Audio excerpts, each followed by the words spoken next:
Ginawa ni Elaine ang lahat para lamang gumanda siya. Sa mundo kasi nila, kapag maganda ka, mas mataas ang tax na babayaran mo. Kaya parang pride na rin ito ng mga beautiful girls. Pero habang si Elaine ang title holder ng pinakamaganda sa kanilang office, ay biglang dumating si Maris. Maganda at sexy ito. Kaya naman talagang natreten si Elaine at ginawa niya ang lahat para malagpasan ang kagandahan ni Maris. At dahil dito, tumaas pa lalo yung tax na babayaran niya.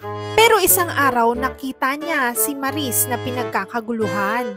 Nagparitoke kasi ito ng itsura dahil hindi na nito kayang i-maintain na magbayad ng mataas na tax. Sa isang banda naman, si Elaine ay nasisante sa trabaho dahil nahirapan na daw yung opisina na i-maintain yung taas ng tax na binabayaran ni Elaine. At dahil dito, naging uso sa mga kababaihan na iparitoke ang kanilang mukha. Ayaw na nilang maging sobrang ganda dahil sa taas ng tax na binabayaran nila.